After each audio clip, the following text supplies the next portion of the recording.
हिंद दोस्तों, आज की इस वीडियो में फिर से एक बार हम लोग इतिहास के पन्नों पे जोर डालते हैं और आज की इस वीडियो में हम लोग जानेंगे जो मौर्य वंश के बाद किस वंश की स्थापना हुई और मौर्य वंश का अंत क्यों हुआ, क्या कारण था मौर्य वंश को खत्म होने का।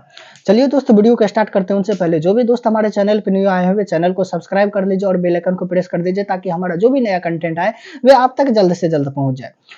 देखिए दोस्तों, मौर्य वंश को जानने से पहले हम उनके कुछ इतिहास को जानते हैं। मौर्य वंश का जो संस्थापक था वे चंद्रगुप्त मौर्य था। चंद्रगुप्त मौर्य जो गुरु था वे चाणक्य था। चाणक्य अपने बदला को पूरा करने के लिए चंद्रगुप्त मौर्य का सहारा लिया। चंद्रगुप्त मौर्य एक सरल लड़का था, लेकिन चाणक्य ने उसे ले जाके युद्ध की शिक्षा एवं कई अन्य सारी शिक्षा दी और एक योग्य राजा बनाया। क्योंकि चाणक्य इसलिए ऐसा किया क्योंकि नंद राज यानी नंद वंश के जो राजा धनानंद था एक क्रूर शासक था और क्रूर शासक होने के कारण से वे जनता को बहुत ज्यादा सताया करता था, जिसके कारण से चाणक्य को देखा नहीं गया और चाणक्य जो है उनके राज्यसभा में गया और बोला, क्या जो देख धनानंद, ये जो तू कर रहा है बहुत गलत कर रहा है, इस प्रकार से जनता पे विद्रोह नहीं करो। लेकिन धनानंद एक भी नहीं चाणक्य की सुने और चाणक्य को बेइज्जत करके वे अपने राज्यसभा से निकाल दिया। राज्यसभा से निकलते वक्त चाणक्य उसी वक्त कसम खाया, जब तक हम नंद वंश की समाप्त नहीं कर देते हैं तब तक हमारे मन को शांति नहीं मिलेगा। और उस तरह से एक मन में आस दबाए हुए और चंद्रगुप्त मौर्य को लेके गया और एक सरल लड़का था जिसको ले जाके तक्षशिला में एक युद्ध के साथ साथ अन्य कई सारी शिक्षा दी और एक योग्य शासक बनाया।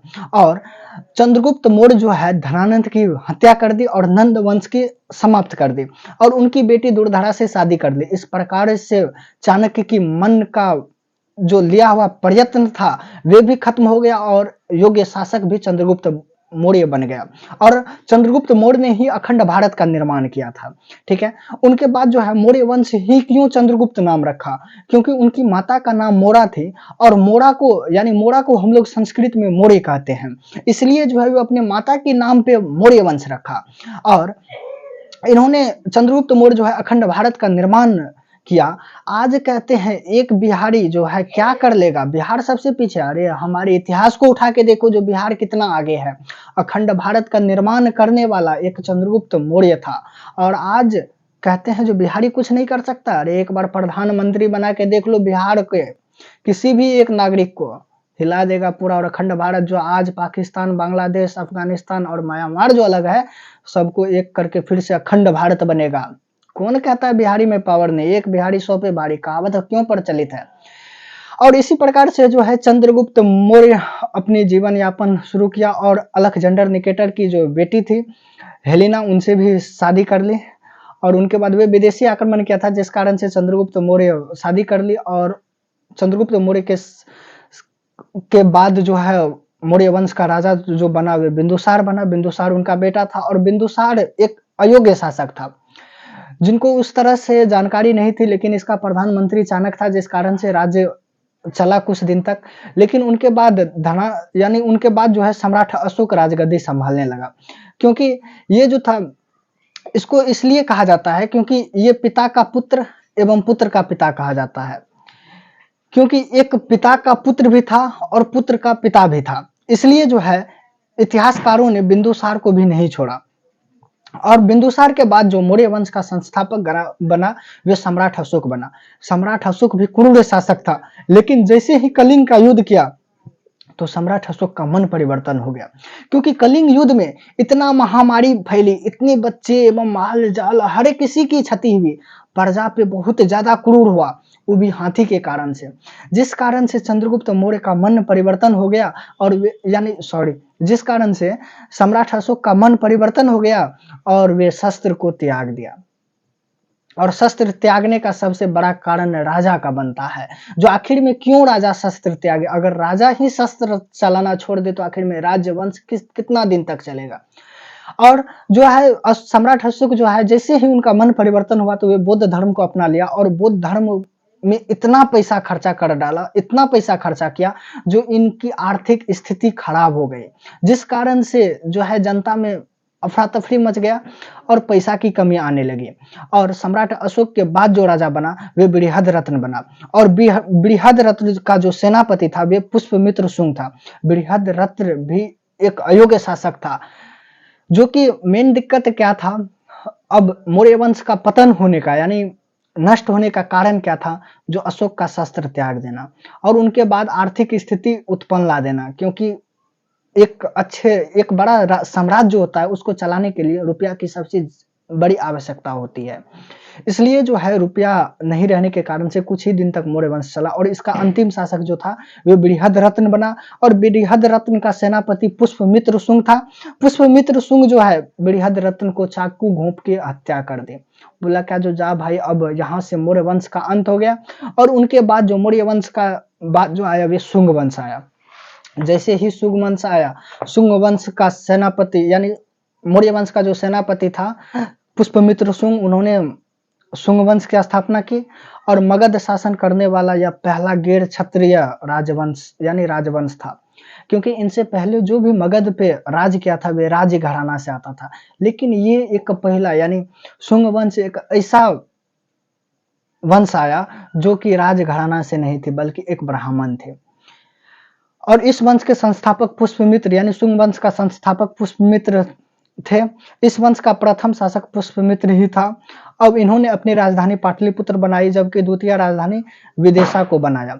अब पुष्पमित्र शुंग इतनी क्रूर शासक था ना, उन्होंने 2 बार जो है अश्वघोष कराया। अश्वघोष किसको कहते हैं दोस्त? जो एक राज्य के पीछे यानी घोड़ा का पूजा किया जाता है और घोड़ा को ऐसे ही छोड़ दिया जाता है जिस राज्य से होके, और घोड़ा के पीछे जो है लाखों की कगार में सैनिक रहती है और घोड़ा जिस राज्य से होके गुजरे, जहां तक गुजरे वहां के राजा का क्षेत्र अपना लेता था। क्योंकि जो है ना, अगर सेना से लड़ने की अगर ताकत राजा में नहीं है तब वे राज्य जो है वे अपना लेता था। और 2 यज्ञ ये कराया, यानी शुंग वंश के संस्थापक जो था पुष्पमित्र शुंग, ये 2 यज्ञ कराया था। उसके बाद जो है पुष्पमित्र शुंग एक कट्टर ब्राह्मण था। यह 36 वर्षों तक शासन किया था। पुष्पमित्र शुंग जो था वे एक कट्टर ब्राह्मण था और ये शुंग वंश पे 36 वर्ष तक शासन किया था। भारत में पुनः वैदिक धर्म की संस्थापक करने वाला श्रेय पुष्पमित्र शुंग को जाता है। और भारत में जो है पुनः जो धर्म का संस्थापक यानी वैदिक धर्म का जो संस्थापक माना जाता है, वे उनका जो श्रेय जाता है पुष्पमित्र शुंग को जाता है। इस वंश का शासन जो है 112 वर्ष तक चला था। शुंग वंश जो था 112 वर्ष तक शासन किया था।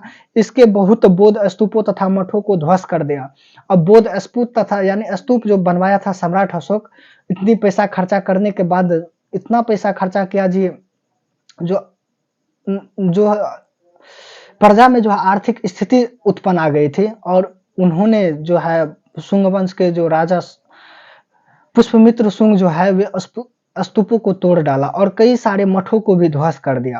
पुष्पमित्र शुंग को बौद्ध धर्म का विरोधी शासक माना जाता है। पुष्पमित्र को जो है बौद्ध धर्म का विरोधी शासक माना जाता है। इसका प्रमाण जो है द्विविद्वान से प्राप्त होता है। हालांकि इनका काल में कोई बौद्ध व्यवहार का भी निर्माण नहीं हुआ यानी हुआ था।